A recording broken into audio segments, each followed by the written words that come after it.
So let's talk about some massive firepower and shooty support units in Warhammer 40k, with a few examples of the best ranged units from each faction.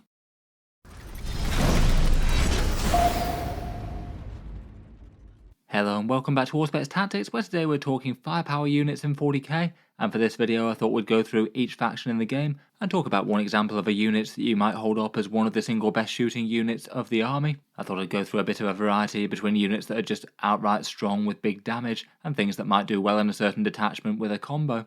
As ever with these videos, the choices can just be a little bit arbitrary. I'll certainly pick something that will be towards the top of each faction, though often you are weighing up units with really quite different profiles and damage outputs, some of which might have less firepower but a lot more defense, for example, or have really good supporting rules. It's not always the units that make the biggest numbers happen that actually wind up being the best support units to shoot things for your army. In any case though, let's jump straight into it. We'll talk through the Imperium factions first, usually aiming to go for one strong example, and some honourable mentions vying for the top spots. First up for Core Codex Space Marines, I decided to go for Ultramarines Vanguard Devastator Centurions. I felt like for the Space Marines it probably had to be one of the combo offerings that won overall, given that they've got quite a lot of firepower units that are all at least fairly well balanced and usable enough in the right battlefield role or the right army. Devastator Centurions in Ultramarines Vanguard are pretty terrifying though. They have just some very scary damage numbers, each one packs a twin las cannon, and they have inbuilt hit rerolls if they're shooting against things on objective markers, so often you've got las cannon profiles that are rerolling the hit and the wound, and then backed up by a bunch of blast missile launchers with D3 shots at strength 9, AP 2 and damage D3, which with the blast keyword means that they're quite a credible threat to enemy infantry units as well, particularly elite ones. Their main weaknesses are that their durability is a little bit on the so-so side at 185 points per 3, but they do have at least fairly good toughness, a high armor save that works well with Armor of Contempt and cover as well. Their single biggest weakness though is that they're incredibly slow movement at 4 inches, so in most attachments it makes sense to take gun tanks instead, kind of similar firepower output but moving far faster. But that's why they're so good in Vanguard Spearhead. There's the one command point stratagem to essentially remove them from the board and be able to deep strike them back if you take Uriel Ventris and use his buff on them. So for the turns where you do have a great target for them, they can just line something up and blast something away with las cannons. And if your opponent happens to be crafty and hide some things, they can potentially pay 1 command point to warp off the board and then just deep strike down anywhere and lighting something up with extreme prejudice. Vanguard doesn't hurt getting them cover wherever they are on the board and a -1 to hit as well, working quite well against long range weapons which might be the only thing that can reach them. Overall they still remain a pretty scary unit combo all in all. Space Marines have got lots of other scary viable stuff though. Fire discipline combos in Gladius, built around Eradicators, Hellblasters or Aggressors. Eradicators are just generally very efficient anti-tank units if you can deliver them. They like Firestorm as well. And then after multiple series of revisions, most of the gun tanks are usable in their own way. Vindicators are very general purpose. Gladiator Lancers have some big reliability and great damage against enemy vehicles. Repulsor Executioners are solid, particularly in Ironstorm with rerolls and targets for big stratagems. And if you want some cheaper gun turrets, then the Ballistus Dreadnought or Predator Destructor both have their advantages at 130 points. Overall, there's plenty of fairly good firepower sources for the Space Marines. I'd say the tanks maybe tend to win out a bit if you don't have some sort of detachment-specific combo going on though. Before we move on, I'll just give a quick shout out to today's video sponsor in Baron of Dice. They're a high quality dice maker based in the USA, aiming at the slightly more high end and fancy side of the market, with a big range of dice that could be used to time with all sorts of Warhammer 40k armies, with a bunch of common symbols and tropes. In general, the dice themselves are pretty well light, they roll well and do feel pretty nice. You get 25 of them in a tin, priced at £28 or $32.50, though they are a little bit cheaper at the moment. Currently for a few weeks they've got their Black Friday sale on, so 20% off basically the entire range, using the code BF20 at checkout, so if you did want something from them it's a bit cheaper than it normally would be. And they are the people who made the rather nice channel dice as well for Auspex Tactics. They've got some both on their site and available via Wargame Portal in the USA as well. In any case, a big thank you to them for sponsoring the video. Feel free to check them out, links down in the video description, and I'll leave a few dice in the corner of each slide for this one, just for a few appropriate ones that might well be good for the army in question. Getting back to the units that make very scary dice rolls happen though, next up we have the Admech, and for this one I thought I'd go with another specific detachment combo with the Cataphrone Breachers. Generally just a very efficient unit, and they have been since the edition's start, no longer quite so dominant and omnipresent in every single army list, but they still have fairly terrifying firepower and are pretty easy to use, maybe even more so in Radcore compared with the rest. Their base loadout is the Heavy Arc Rifle, 2 shots out to 30 inches or 4 shots to 15. All at strength 8, AP 2 and damage 3 with anti-vehicle 4+. That's a profile that basically nothing really wants to get hit by, even if they do have maybe a slight gap in their targeting for monsters. And then that profile gets amped up in all sorts of different ways, hitting on 4s, but they reroll all hits when they're nearby battle line, so the majority of those attacks are going to be landing. They'll usually be led by Tech Priest Manipulus for some nasty lethal hits, and he'll also add his own extra little bit of shooting as well. And then Radzone Core can really take them to the next level with the Peerless Eradicator enhancement, giving them sustained hits as well, so every 6 is both sustained and lethal.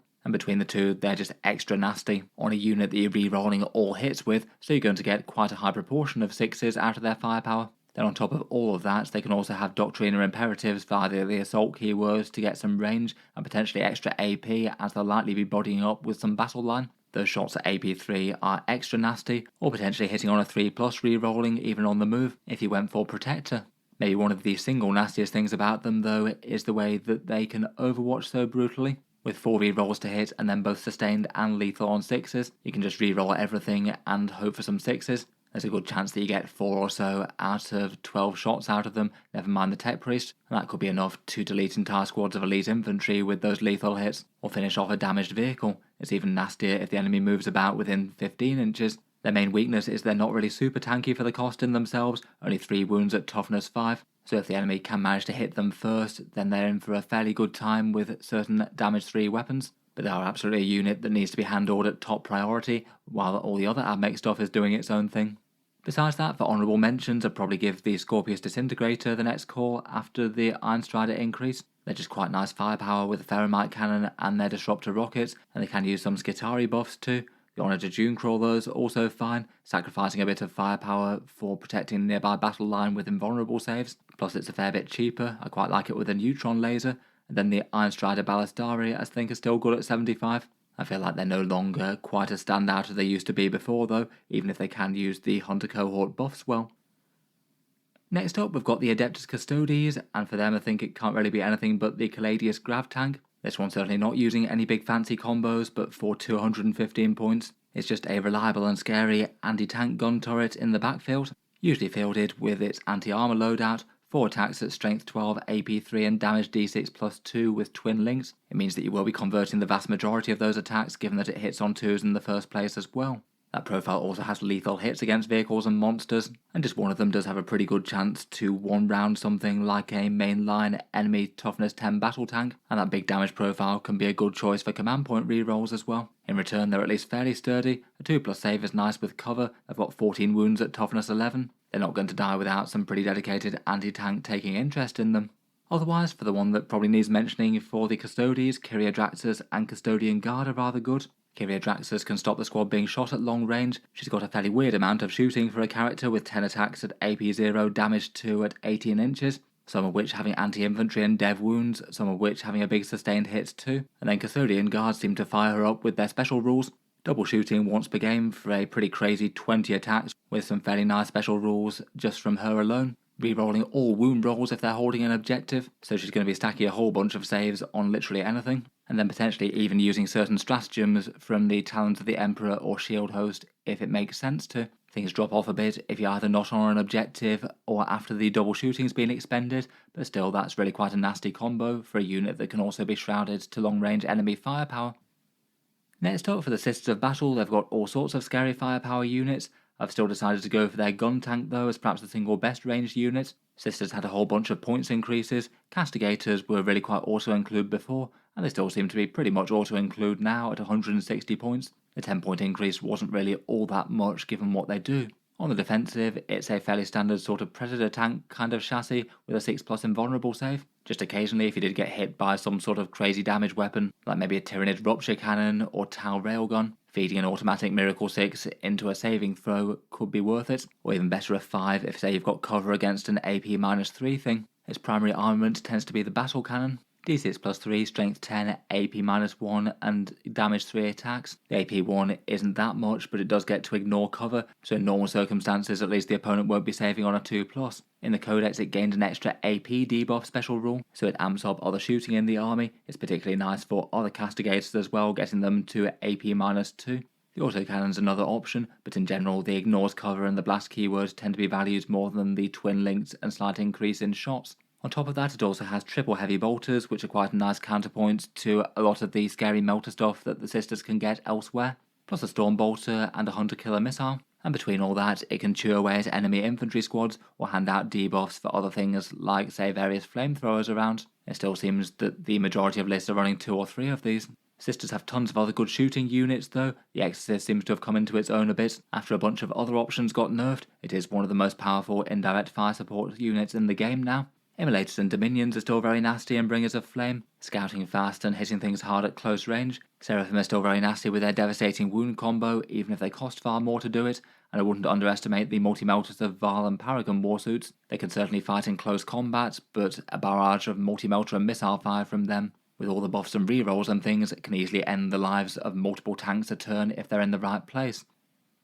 Next up, for the Grey Knights, pretty much most of their units tend to do a mix of firepower and melee. There's only a few things that really stand out for their shooting. In terms of the most important shooting units to them, I still think it's probably the Nemesis Dread Knights. They're certainly mixed role and not just dedicated shooting, but they get their Psy Cannons for 6 shots at strength 10, AP 2, damage 3 with ignores cover. Very nice against enemy Terminators or medium vehicles. Again, the ignores cover is quite a big deal for that. Plus a heavy incinerator to be able to blast away enemy lighter units. 2d6 auto hits at strength 6 AP 1. It also means that they can be interesting for Overwatch if some lighter infantry try to move up on an objective. It can advance and shoot and advance and charge, which means it should be able to get range and line of sight easier than most, and given that you often see a trio of these, they might have enough volume fire to wipe out certain units at longer range that you might not be able to reach with melee things. Otherwise, and perhaps for the single most terrifying thing Grey Knights can do in the shooting phase, could be if you decide to throw multiple Grey Knight Librarians at a squad. They're a big 120 points, but they still seem to get fielded solo from time to time with that. Potentially you could have 3 guys all enacting Vortex of Doom all on the same unit, which means they average around about 12 mortal wounds on anything in the game. Obviously paying a lot of points on characters that are really quite fragile to be able to do that. But some tricks like Mists of Deimos and the Sigil of Exigence, it might not be necessarily guaranteed that the enemy can just take them out in return, plus they are Terminators with good saves and invulnerable saves. There's a good chance a small amount of firepower might still bounce. Otherwise, Purgation Squads dropped at the last update. 4 Incinerators for 120 points really isn't too bad at all. I certainly say they're usable, even if they aren't particularly common in competitive lists, and Purifiers and Crow I think are still usable enough, but maybe just a tiny bit pricey for what they bring. They can be a good option for the 3-inch Deep Strike and Mist of Deimos to keep them safe. For the Imperial Guard, they're kind of spoilt for choice for ranged damage dealer units. Obviously there's all manner of tanks and armoured vehicles with some really efficient ones, but in recent times people seem to have been getting a lot of mileage out of Drop Scions and the Scion Command Squad, something that became a lot more viable a couple of balance updates ago where both squads dropped down, and now they can be really quite interesting damage punch units for 170 points, dropping out of the sky with 14 men, and packing quite a big amount of special weapons between them. You can have 3 plasma guns, 2 melter guns, 2 hotshot volley guns, a grenade launcher, 6 hot shots, and 2 plasma pistols if you wanted to max stuff out. The command squad can order the unit, so they'll either hit on a 2+ or can get extra shots on rapid fire weapons which might matter against the right targets. You'll get sustained hits 1, lethal hits against anything that isn't a monster or vehicle from the regiment keyword, and potentially re-rolling all hit rolls against things on objectives, which mean that you could fish for 6s and get both sustained and lethal hits if it made sense to. Plus there's plenty of other things that Guard could stack on a target if you wanted to, really easy access to things like Fields of Fire, Exterminator Rosses to hand out extra AP, and Hellhounds for ignore cover. Just going for the internal buffs against things on an objective though. They've got an average damage output of around about 30 Horde models, 12 Space Marines, or around about a full squad of Terminators. If they get the jump on something right, then they can easily have their entire points cost basically paid for in one drop. And still enough of a threat to be relevant against vehicles and things. They average around about 12 wounds to a toughness 10 vehicle with a 3+ save, even without the lethal hits. Overall pretty scary, and easy to see why they're getting some play from that. Otherwise though, Guard have got all manner of great shooting units. The Rogel Dawn Battle Tank is just a massive bastion of strength, a huge defensive profile and all manner of guns to be a big threat at close range and far away. Tank commanders are all very nasty with the lethal hits and self-ordering, even if they cost a bit more. Certain Rosses like the Battle Tank, Exterminator and Executioner are nice as well. Scout Sentinels might not be damage powerhouses in themselves, but between their cheapness, buffing raw, and las cannon, hunter killer missile and toughness, they're just crazily efficient and are broadly more shooting than melee.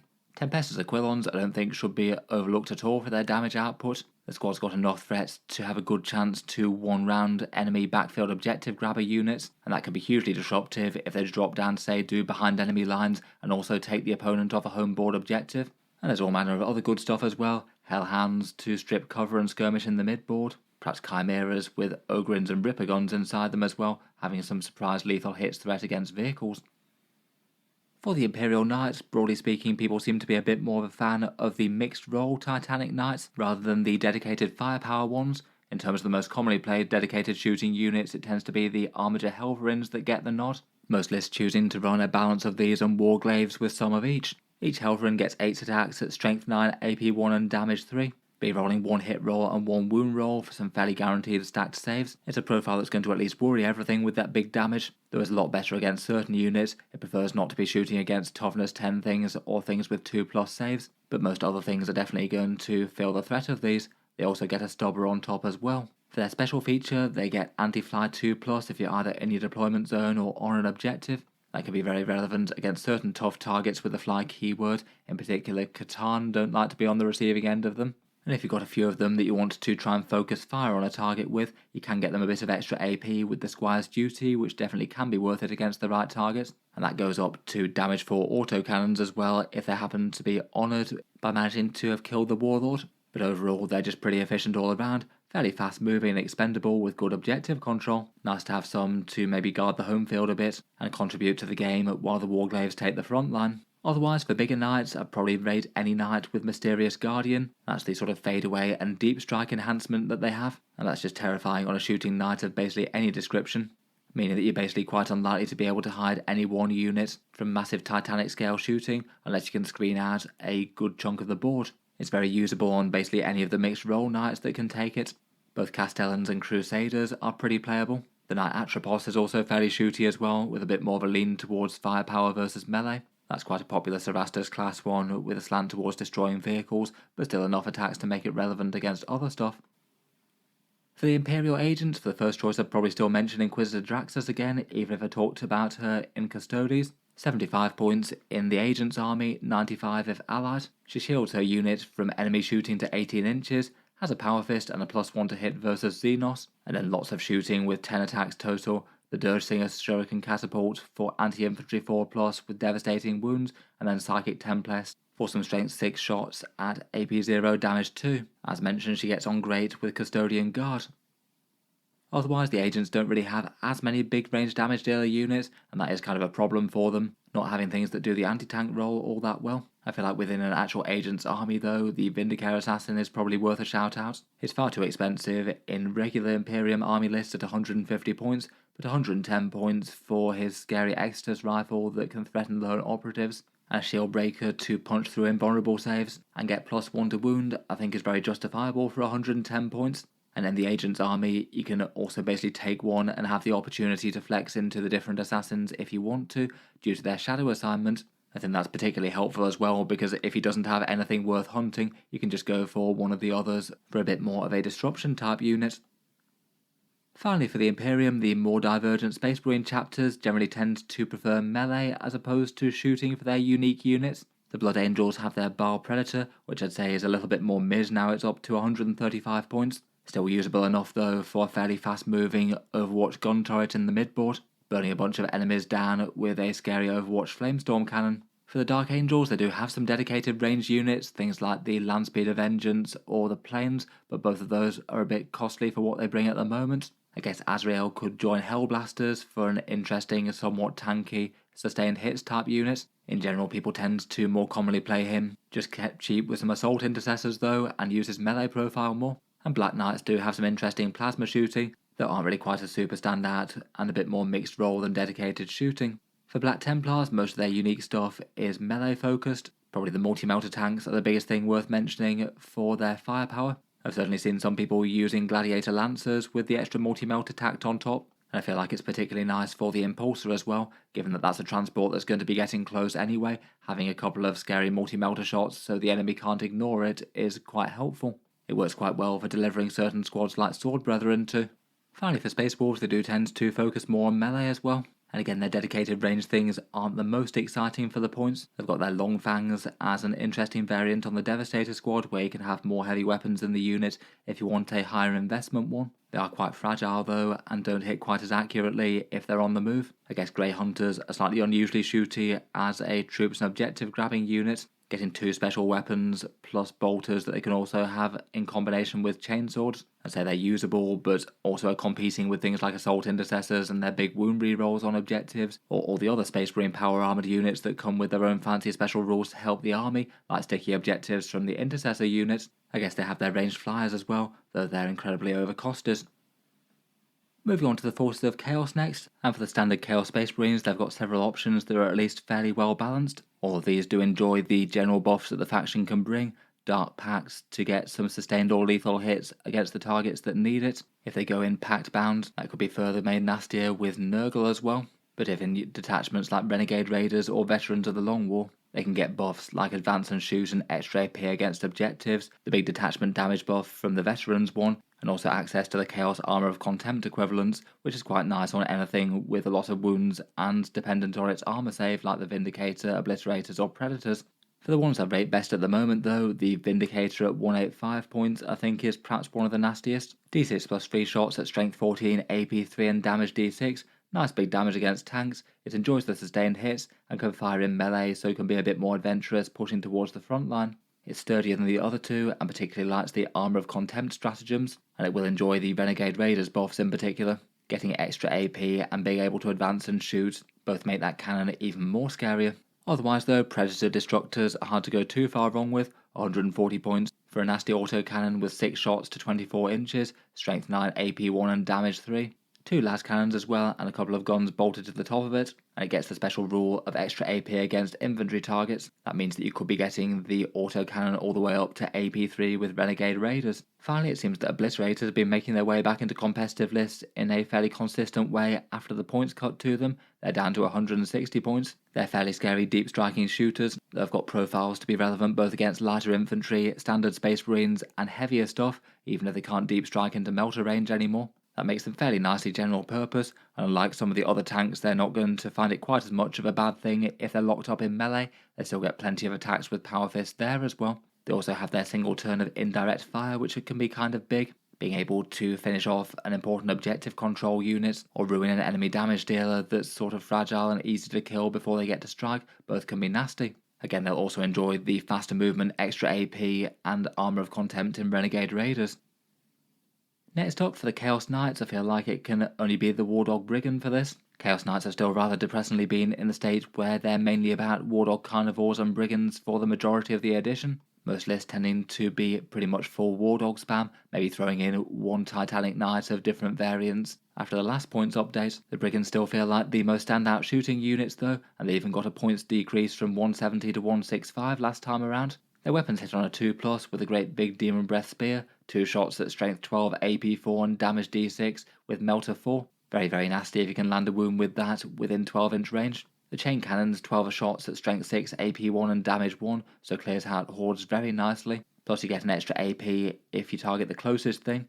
The Havoc launcher can add some indirect or just more volume fire to that chain cannon. And there's a stratagem for a bunch of focus fire, giving you either sustained hits 1 or 2 while you're trying to dish out some maximal pain against one given unit, and that can be feasible enough as a force multiplier. Later in the game they might be able to get some +1 to wound on the go as well, if some enemy units fail battle shock. Overall they're just very scary, fast moving gun turrets with acceptable toughness, the ability to diabolic bulwark when they need to, and plenty of objective control as they stride about firing out their guns. Plenty of 2,000 point lists might run 4 or more of these, and they also pop up as one of the stronger shooting units for several other factions out there.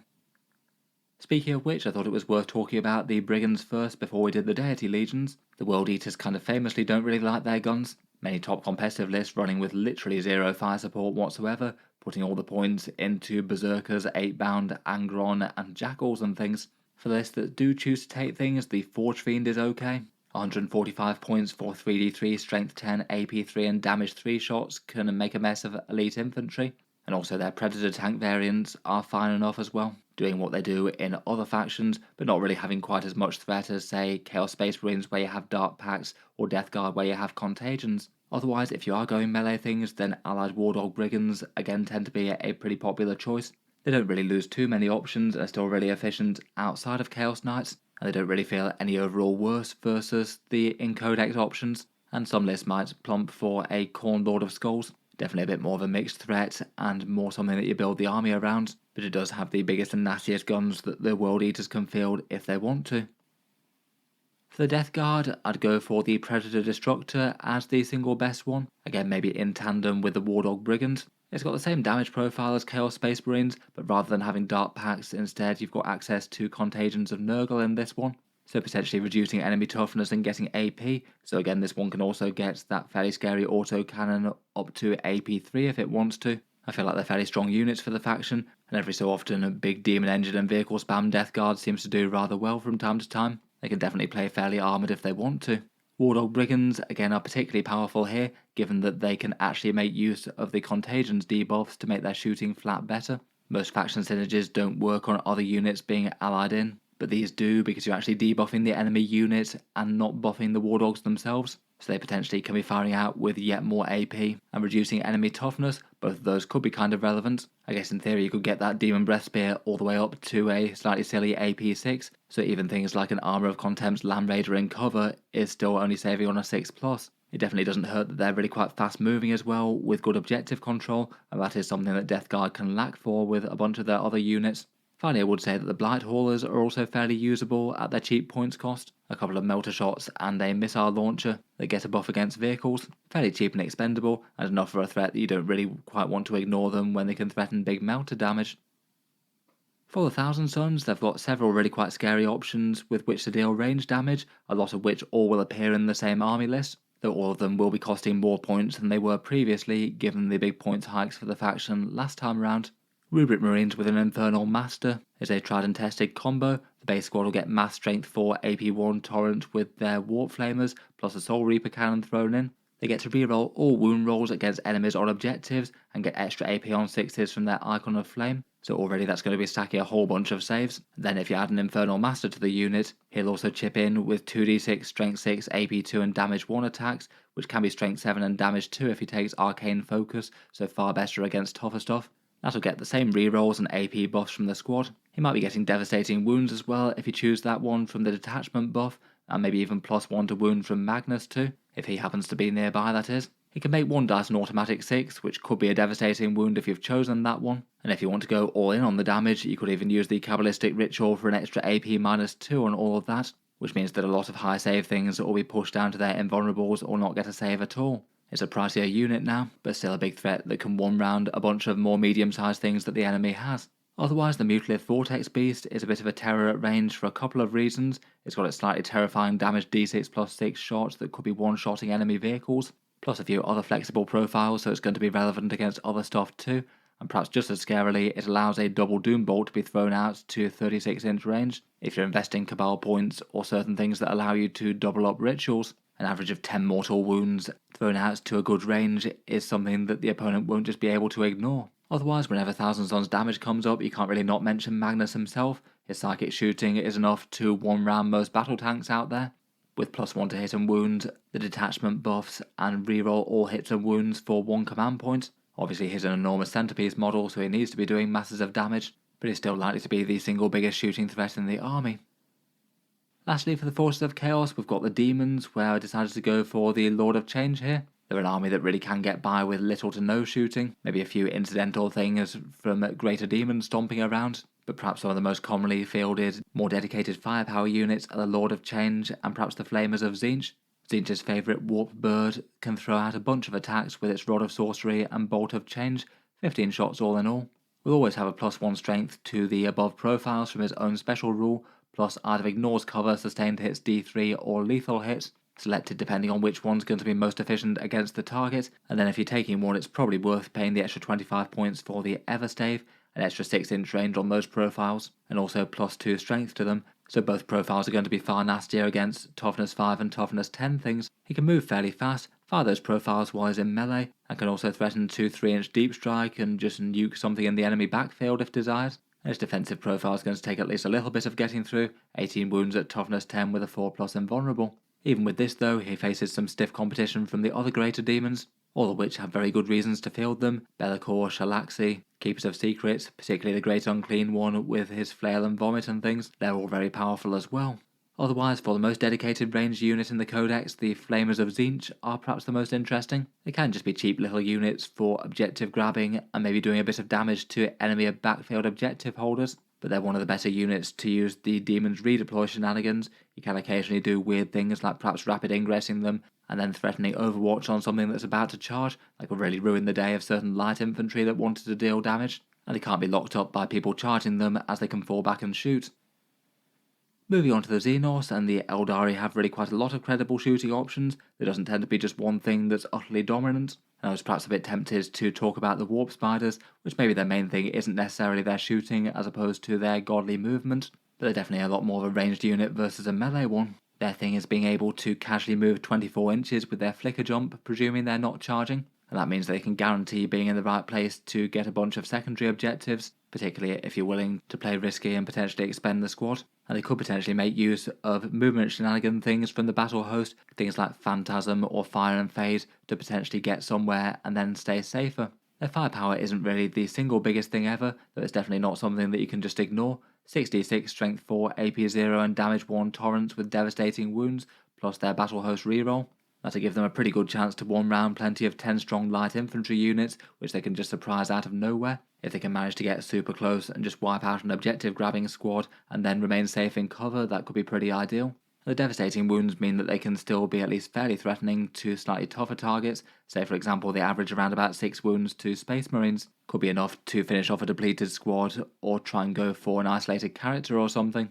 For more mainline firepower units though, the Aeldari have lots of things that can be used well. Support weapons with their D cannons are nasty enough, indirect firepower into the midboard with their battle host rerolls and maybe a Farseer to plug in some automatic devastating wounds. The grav tanks got cheaper at the last update, Fire Prisms and Falcons looking even better than they were before, though I still think they've got some pretty stiff competition with War Walkers for direct anti-tank firepower units with the rerolls built in on their Bright Lancers. Fire Dragons are pretty nasty, maybe delivered out of Falcon grav tanks. Dark Reapers are usable for a bit of indirect fire, even if that got nerfed a bit in the last balanced data slate, and Inari might be worth a shout as well for certain Drukhari units that can use battle host rerolls. Say for example Ravagers or Scourges with a single hit and wound reroll are particularly savage, or maybe using the Bladestorm stratagem on Venoms full of splinter weapons.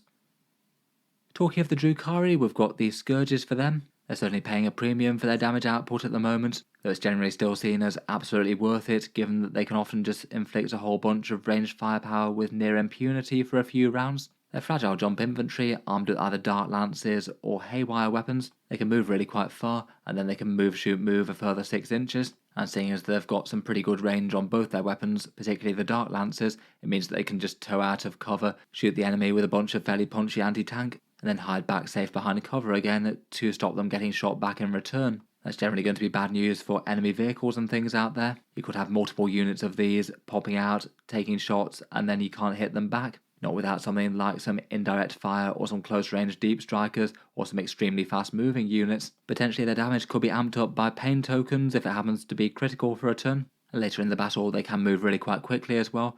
14 inches plus a 6 inch move shoot move. That means they could be out getting in the way of enemy units, scoring secondary points where it's critical, or jumping on primaries when that's all that matters. Turn 4 or turn 5 you could think about expending them for the Greater Army Corps after they've done some good damage work for the rest of the game. Besides them, the other dedicated Drukhari firepower unit would usually be the Ravager. That's still very usable for some scary Dark Lance fire, 3 shots on a fairly fast platform. And as mentioned before, their Dark Lance units can certainly be very scary in Inari with the battle host rerolls. For the Tyranids, they don't really have a huge amount of massively efficient ranged damage dealers, so it really has to be the Exocrine or the Tyrannifex. I feel like the Exocrine's probably the single hardest one to go wrong with, really quite a cheap monster at 135 points. Pretty good standard battle tank durability for that cost, with 14 wounds at toughness 10 and a 3+ save, and then a nice general purpose gun that's nice against enemy elites. D6 plus 3 shots at strength 9, AP 3, damage 3, so good for killing Space Marines and Terminators. heavy in the blast keyword, and it also has the side effect of marking the target for reroll ones to hit if you do target it with more shooting, like further exocrines or something else. They particularly got on well with the Hive Tyrant aura of both assault and lethal hits too, and that makes it a very general purpose gun turret and a big threat against monsters and vehicles. A battery of 3 of these are going to have a good chance to wipe out the majority of units in the game when they're focusing fire, and they can have some advantages from other detachments as well, like the Synaptic Nexus one and getting the full reroll ones to hit and wound, even if it does overlap with their rule a bit. They'll also like Invasion Fleet's damage boost against either infantry or against tanks and vehicles, and 5+ feel no pain stratagems from that may be handed out by a helpful Hive Tyrant. Otherwise though, the Tyrannifex I think is fairly similar value. These things are just intimidating if you've got any big tanks and vehicles in the army. The big Rupture Casino Cannon is d6+6 damage now, and they've got near enough Land Raider durability for 190 points, which is really quite cheap for that. It means they're likely to be sitting at the back of the board, realistically just too much defense to bother doing too much about, compared with dealing with things in the midfield maybe, particularly with that ability to blanker damage once per game. So a lot of the best guns with extremely high AP and damage that you might want to shoot against it might think twice. The Rupture Cannon is definitely unreliable, though it can be a good target for command point rerolls if you really want to spend some more for extra damage on the enemy, and it's pretty much the Tyranids' best dedicated anti-tank at range at the moment. The Acid Spray one's also usable enough as well if you want an Overwatch bog in the midfield that's very tanky. For their cultist allies we have the Genestealer Cult, and for them I went with the Achilles Ridge Runner. At 75 points it's basically auto-include and impossible to go wrong with. Even if you don't want it to be an emphasis of the list, taking 1 or 2 just seems best to buff your other units that do want the AP buff. While you can just completely focus on the buffing rule, it can definitely have some pretty reasonable anti-tank damage in its own right. D3 shots at strength 12, AP 3 and damage D6+1, all hitting on a 3+ is just surprisingly good for 75 points, particularly backed up by a heavy stubber. If you don't want that though, you can use the mortar to hand out the debuff against further flung targets that it can't see, and then otherwise its stats are all just all round strong. Good defense at 8 wounds, toughness 7 with a 3+ save for 75 points, moving fast with 12 inches plus scout when it needs to, being cheap enough to be an expendable sort of trading unit if it wants to be. And of course it has that rather great debuff rule, where one target hit by it gets extra AP against it for the entire rest of the army, whether it's shooting or melee. So it basically has synergy with literally everything else, and is good against high armor save units like Space Marines. You can even also have it hand out ignores cover if that makes more sense than giving it the ballistic skill 3+. Overall just really strong, and it does have a couple more options and interesting things that you might want to use on them in Outlander, including better objective control. Otherwise, for a detachment-specific combo, probably Neophytes with a chink in their armour as the enhancement plus the Primus and Host of Ascension can delete a bunch of things that they can drop next to.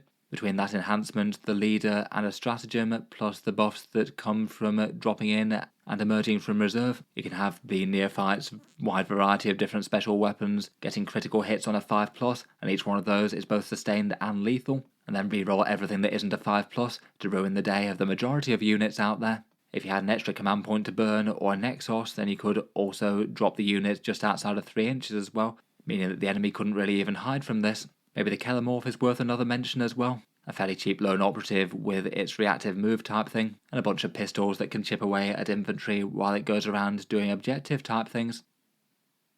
Next up for the Space Dwarves we've got the Hecaton Land Fortress. I feel like this guy's probably the go-to mention for a dedicated firepower unit. A big chunky tank covered in scary guns. It's 225 points and again has a Land Raider style stat line, 16 wounds at toughness 12 with a 2+ save, it likes cover and can also use void armor. Out of the top weapons, the most common choice tends to be the heavy SP conversion beamer, though some people like the railgun. The conversion beamer is pretty general purpose though, 2 shots at strength 10, AP 2 and damage 4, but getting sustained hits D3 on a 4+ if it's greater than 12 inch range away. So even completely unbuffed, you average around about 3 hits on the target at that profile, and it can be getting both a +1 to hit and a +1 to wound from the judgment tokens on targets. As well as the primary weapon, you also get a bunch of damage 2 shots out of a pair of twin bolt cannons and the matter auto cannon, all of which get to ignore cover with its pan-spectral scanner. Between all that, it means that even the lower AP things can be quite relevant against higher save targets and higher toughness ones as well, given that you might have judgment tokens on the go. For other stratagems to use on it, you can opt to return fire for a 2 command point option if you like. That's pricey, but you might have them going around if you destroy one of the judgment targets, and that can be a very nasty reactive reprisal to take down an enemy unit. There's a 1 command point to fall back and shoot, which could sometimes be handy rather than using big guns never tire, and it's got a transport capacity where you could put some berserks in it, or a small unit of Ironhair Hearthguard who will really quite enjoy the Vulcanite weapons with full wound rerolls to get a bunch more devastating wounds on their prey. Overall, it's a pretty strong bastion of strength for the leagues of Votann. Competitive lists often seem to be running around about 2 of these or so. That seems to be considered the right sort of balance. Otherwise though, they do have plenty of other nasty shooting units. Sagitors are nice with their high las beam cannons. Big Hearthguard blocks can use the sustained hits 2 stratagem very efficiently. And Brockir Thunderkin are a more dedicated firepower unit, probably a little bit more niche, but kind of usable with their grav cannons. For the Necrons, after the last balance update, I feel like if anything they made the balance of firepower units worse. The Doomsday arc just feels like a clear winner now. I don't think it really needed its points dropped down to 190 when it was being run plenty before. It's a scary anti-tank shooting unit that can sit in the backfield and shoot people with D6+1, strength 18, AP 4 and damage 4 shots from the Doomsday cannon, getting both heavy and devastating wounds if static, and if it can just sit and shoot, it's got a pretty reasonable chance to one-round a bunch of more mainline battle tanks, though it is quite swingy with the random number of shots it gets. On the defensive, it's fine as well. Toughness 9 with a 3+ save and a 4+ invulnerable with 14 wounds. The sort of guns that might be shooting it at long range often tend to have high AP, so won't enjoy the invulnerable save, and there's a good chance that you fall short of killing it, so it might start to heal up with living metal. If the enemy drop things in the backfield, then it can threaten infantry units closing it down with its Gauss flares as well, where it can have 20 shots with lethal hits. It does mean it could reliably put out at least a little bit of damage in Overwatch, which occasionally could be relevant.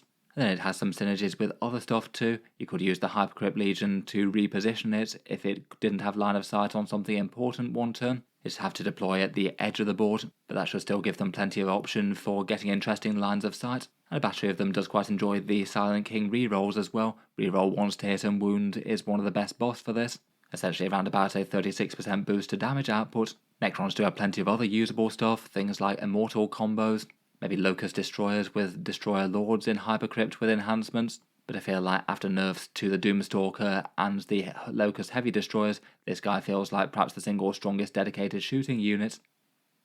For the Tau Empire, after having a bunch of revisions, I feel like Games Workshop has actually managed to make their firepower choices genuinely very well balanced. Pretty much the majority of their mainline damage dealers are really quite usable depending on the detachment, and you might just want to go for different ones depending on what force you're fielding. The cop-out option could definitely be stealth suits. I guess they're more shooting than melee, as with everything for Tau, but more importantly they have their rather godly reroll 1s to hit and reroll 1s to wounds damage buff, but you could kind of say it's more like the other Tau units are costed for that damage buff as opposed to them just being extra good. They're just kind of necessary to how Tau function at the moment. Otherwise though, for their mainline stuff, Skyrays and Hammerheads are both fairly close in damage output and are rarely a bad choice in any detachment.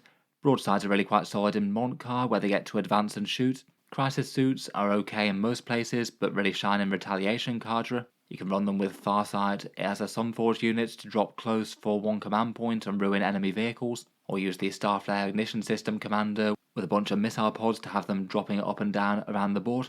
Riptides might have been at the top of the list before the update, though after a points increase they're feeling more in line with the rest of the things rather than just directly superior, but they're still fairly nice anti-elite sort of shooting, having good stuff with all the detachments and being nice on the front line with fall back and shoot. Ghost Kills have low damage output, but lone operative and their good defensive profiles is rather disruptive. They'll like Cao Yon, with the emphasis on saving strength for later in the game. And Devilfish with Breaches in are really nice in both Montcar and Cao Yon as well, having a big damage punch to clear the midfield and then put a bunch of objective control down there. Overall, I feel like the right choice of shooting units really just depends on the detachment. You're likely to see more crisis suits and other battlesuit style units in the Retaliation Cadre. Montcar might like slower things like broadsides and tanks and breaches. Cao Yon does fairly well with most things, but again, crisis suits may be a little bit less emphasised versus some of the other stuff, and they like ghost kills quite a bit.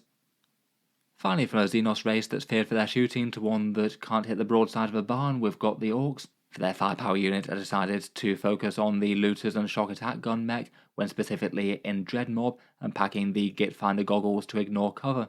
That little combo gives you an 175 point unit with 11 boys plus a mech. The majority of those boys hitting with 3 attacks at strength 8, AP 1 and damage 2 within 24 inches. They do only hit on a paltry 6, but they get to reroll all hit rolls against things on objectives, so ideally that's what they want to target. And the mech and the guys with rockets within the unit are some of the bigger threats, landing some higher AP attacks and higher damage attacks, and also hitting far more accurately with the heavy and blast keywords. The Git Finder goggles ignore cover, so that means that the AP1 is far more relevant against the field. And then, if you're willing to take some hazardous checks, then you get to either have lethal or sustained hits on the entire unit. And if they're hitting on 6s normally, that's essentially double damage for the squad. Or lethal hits if it makes sense, if they were shooting against something that's toughness 10 or higher normally. Between that, and particularly if they can draw a bead on something on objectives, that's generally some pretty scary damage output on a unit that isn't just crazily expensive. And then for 1 command point, they can use the bigger shells for bigger git stratagem. That takes them from being just really quite good against infantry type things to genuinely scary against vehicles.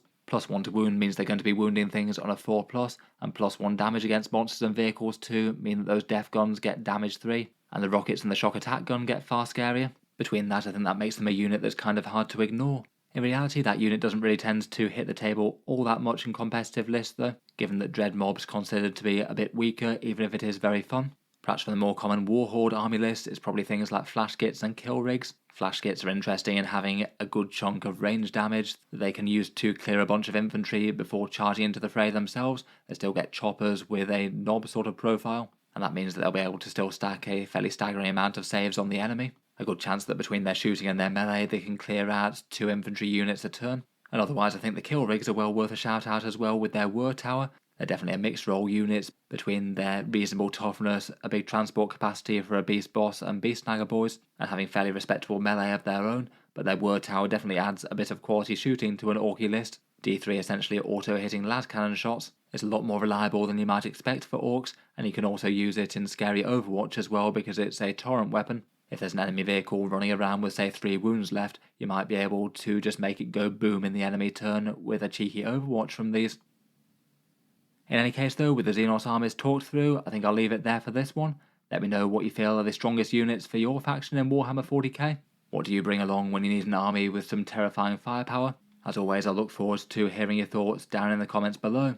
Feel free to check out the Baron of Dice, whose link's down in the video description, makers of all the fancy dice that we've been seeing throughout the video. As mentioned, they've got their Black Friday sale on at the moment until the 3rd of December. 20% off their store and all the orders if you put in the code BF20 when it comes to the checkout. In any case, a big thank you to them for sponsoring this one. If you've enjoyed the video, then feel free to subscribe to Auspex Tactics, while certainly keep the regular 40k videos coming. I do tend to post new ones just about every day.